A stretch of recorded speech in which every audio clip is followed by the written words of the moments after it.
miscarriage is a difficult topic. We talked about this maybe 2 weeks ago. Me and my family we've had 4 miscarriages. It's a very difficult thing. A lot of families struggle through miscarriage. Tell me about it from your perspective.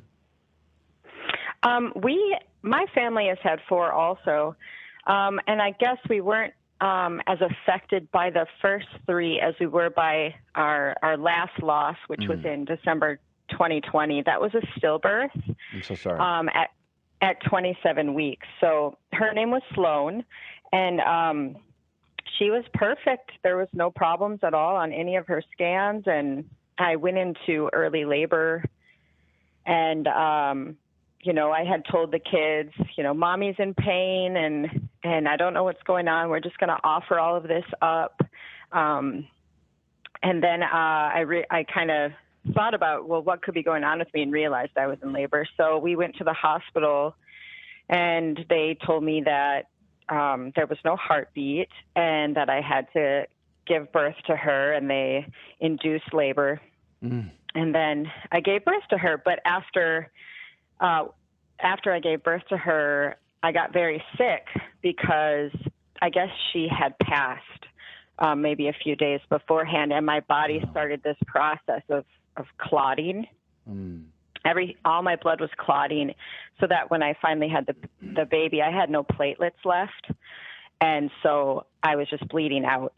So I think the trauma of losing the baby and then being in the hospital for 5 days and very nearly dying, it really affected my family a lot and made us really reflect on suffering and death and everything that goes with that. Yeah. Well, I can't imagine, as one of the things I was saying to the previous guest we discussed this with is, as a dad, you feel powerless. You feel like there's not much you can do to help. I mean, as a mom, you're basically bearing the entire weight of this from an emotional, let alone physical standpoint. And it is hard for the family to really know what to do, how to think about this, and how to process it. Tell me about the project you're working on to help with this. So when I was in the hospital, it was COVID, and no one could really come in and see me. That's worse. So my husband, yes, it was very difficult. And so my daughter and my husband had packed a suitcase for me and brought it to me, and they had bought a journal because I'm a writer, and my daughter wrote inside, Mom, write me something.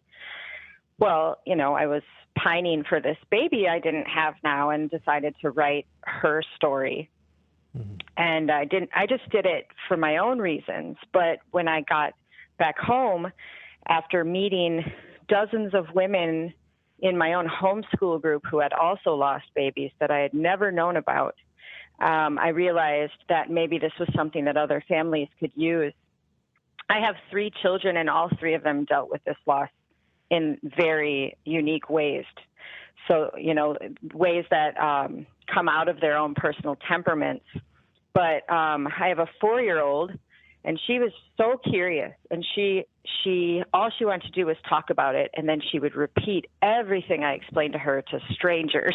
Yeah. And I just thought that the pictures that would go along with the story I wrote would have helped her understand, and would have been, it's not an easy thing to explain, even if it comes in a beautiful picture book form. But those pictures would have definitely helped those conversations. And then my oldest is 10, and, at the baby's funeral, she sat and held little Sloan's hand in her casket for about 3 hours. She just could not leave the baby's side. And she's just felt this loss so profoundly. Now, she's not the type to want to talk about it. If I'm watching a movie and there's a miscarriage in the movie, or a baby dies for some reason, she gets very angry at me for bringing those emotions back up. Oh, wow. But she is the type who would steal away with a book, and she would read about it. You know what I mean? Yeah. She loves reading, and so all sensitive issues in her life, I tend to find a book I can rely on. So after we lost the baby, and I was dealing with this with my own children, I started to share the story I'd written about Sloan, and I named it Jelly Bean. Mm-hmm. And basically, it's the story of it's a lighthearted story. So it's a little baby in her mother's womb, and she's in her own way playing with her siblings, kicking and squirming, and she's hearing all the voices in the world outside of the womb. She's getting a little too big for the womb, and she wants to come out. And then Our Lady, or a woman in the book, it's a beautiful woman appears, and you don't really know it's Our Lady yet, but she comes and takes the baby painlessly to heaven to meet Jesus. And then in heaven, the baby is given a mission. She obviously wants her family to be there, and she learns that she can help them get there. So that was one of the biggest things that I think really helped us through the loss, and in thinking of the 3 other babies we lost, is that they're still here and they want us to be with them. And it's like it gave us even more of a reason to pray and to try to reach heaven, to be reunited. Now, let me ask you, are you self-publishing this project, or do you have a publisher lined up? Tell me about that. Well, I self-published my first book, The Woman in the Trees. So I'm familiar with how to do that, and eventually that book did get picked up by TAN. So that is the fallback plan. But right now, the book is with several publishers who are taking a look at it. Oh, wow. In the publishing world, that just means wait and see. It's nothing to get too excited about. But, I'm still praying about it. But, there's pros and cons to either publishing by myself or publishing with a publisher. So that's where things are at. But the main problem we have is that my illustrator and I, and my husband works full-time to support the family. My illustrator and I both have children, and I'm a homeschooler. So the main problem we have is, finding the financial help to get daycare for the kids so that we can work on this a couple hours a week, Yeah. Tell me about your illustrator. Who is your illustrator? Her name is Katie Ray Schoen. It's Schon.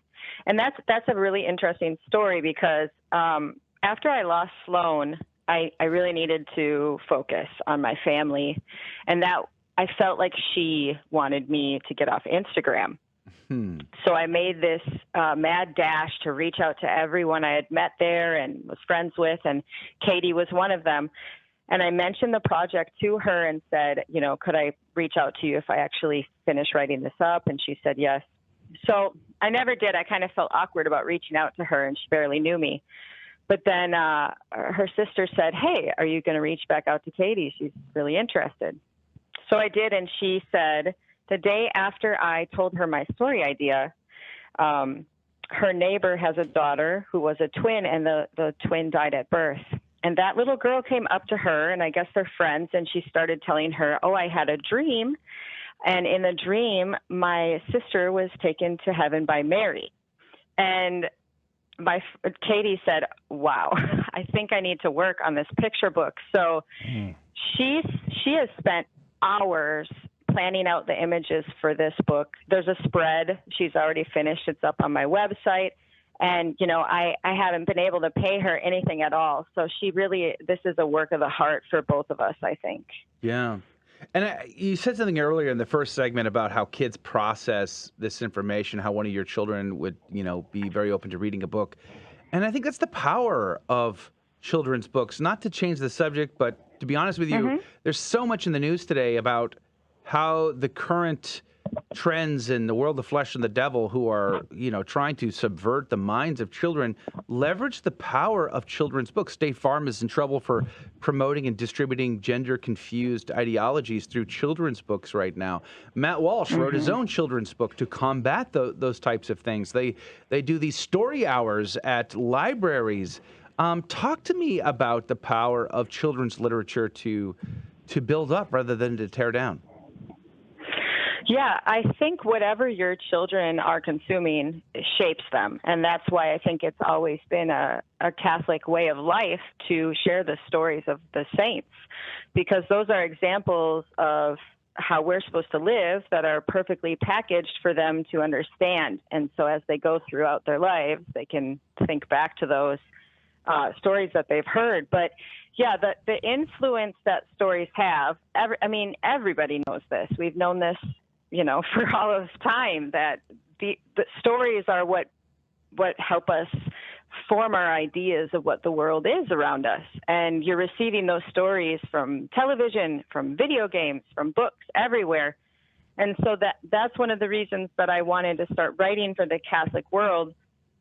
I just think we need to combat the stories that are bombarding our children with our own stories. And they have to be well written, and they have to be well illustrated, and they have to live up to the secular standards for media. We have to be competitive in that. That's absolutely right. We have this conversation, too, pretty often on the show that, when we talk about movies and media and that sort of thing, we really have to be the pioneers here, the driving force, because we truly have the best stories to tell. We have a unique understanding of the human experience because we are Christian. And I'm just wondering, to talk a little bit about healing, what was the healing process like as you were writing this book? When I'm suffering, I usually dive into something, and it's usually my writing or something like that. And so this was a very good way for me to keep Sloan alive, was to write her story down. I had a woman reach out to me on my website, which any woman suffering and feeling alone, you may email me, and I will give you time to talk about what you're going through. But what is your website? It's theonibell.com, THEONI Bell.com. And this woman reached out to me, and I wrote her back. And the next day, she had sent me like a 22-page journal entry. And all she said was, don't even know if you're going to read this, but I know I needed to write this down. And it was the whole story of her pregnancy and her child loss. So for me, it's been very cathartic. My whole life, writing has been that way for me. But I can tell you, honestly, the main thing that got my family through it was the rosary. We had started praying the rosary nightly during COVID. And every night after we lost the baby, we continued. My husband, he video chatted with me in the hospital, and we prayed our family rosary because he was still afraid that I might die. So we had to keep that going, and everything I had bottled up just poured out during the rosary, and I would begin to cry, and everyone could tell I was crying, and then my kids would surround me, and there was the spirit. God was in those evening prayers, and he let us all cry together. My husband might cry, my daughter might cry. It was a time where everything slowed down and nothing could distract us from what we needed to process. One of the things I pointed out the last time we had this conversation about miscarriages is just how the world doesn't seem to your non-Catholic friends, or those friends that don't really embrace the idea that life begins at conception. They can't seem to wrap their head around why a miscarriage is such a painful experience for us. How do you address that with your? Do you have friends in this category, and if so, how do you deal with it? I've been fairly lucky, and that's why I've wanted to do something for other women who might not be as lucky. My mom flew in immediately with my stepdad, and they came to the funeral, and I had hundreds of women reach out to me, strangers who donated to the funeral and, shared their stories with me, many friends that I've kept since then. But I do see this book as a very pro-life book because it shows the child from conception being a loved human being, a human being that's wanted. And one of the things I've thought of, I'm not sure how this book might work in this situation, but, those women who have had abortions and feel guilty about it later and come to realize that they loved their child, they're alone when they realize that. And they're surrounded by probably the people who push them to go and get an abortion in the first place. And my heart just breaks for any mom who no matter what their past is, now realize that they have lost a child. And so I think I have not been able to find another book where the lost baby goes to heaven and is living and active still in the family's lives while they're grieving and, while they're going on with their lives. We're talking with Theoni Bell. She has a book project that she's working on called Jelly Bean, which, as you've been listening, is a book that's designed towards children to help them understand, process, and deal with the grieving and loss of a sibling in their case through miscarriage. So you were saying a minute ago that your biggest challenge is to, because you got two moms here with children trying to produce this project, and really it's to cover childcare. So tell me about the financial aspect of this and how people may be able to help you. Yeah, so, when you self-publish, you have to pay for all the websites and the promotional materials. My husband will be getting back on social media to do ads on there. I want to be able to provide free copies. This might be something down the road, but if you're suffering, I want to be able to have those available.